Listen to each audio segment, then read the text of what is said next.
இந்த உலகத்துல உன்னை விட்டு போகாம எப்பவுமே உன் கூட இருக்கிற உறவு அப்படின்னு சொன்னா தனிமை மட்டும்தான்.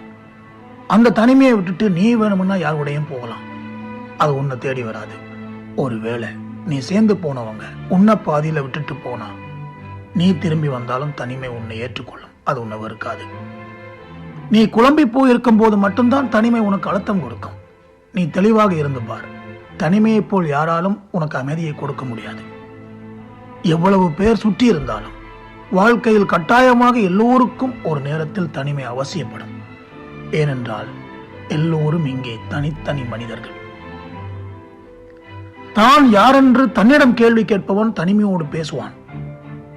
சராசரி உலக வாழ்க்கையை வெறுப்பவன் தனிமையை நேசிப்பான்.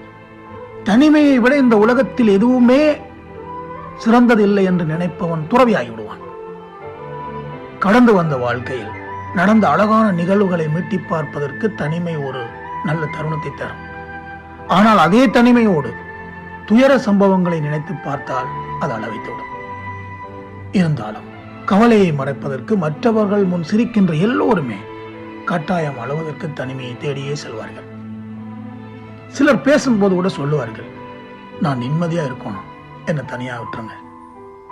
தனிமை சில பேருக்கு வாழ்க்கையாக அமைந்து விடுகிறது. நினைப்பதையெல்லாம் செய்யலாம், ஏன்னா அங்க குறை சொல்றதுக்கு யாருமே இருக்க மாட்டாங்க. விரும்பியதையெல்லாம் பார்க்கலாம், ஏன்னா அதை மற்றவங்க பார்க்க மாட்டாங்க. அதே போல் நீ தற்கொலை செய்த முயன்றால் கூட அங்கு தடுக்க யாருமே இருக்க மாட்டாங்க.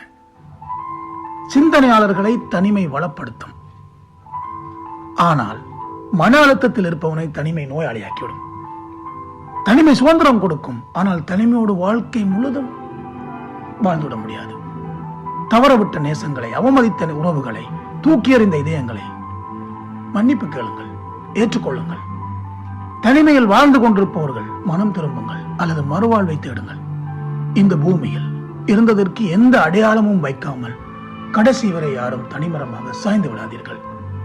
தனிமை சொர்க்கம், ஆனால் அதை இன்னொருவர் உனக்கு வழங்கினால் அது நரகம்.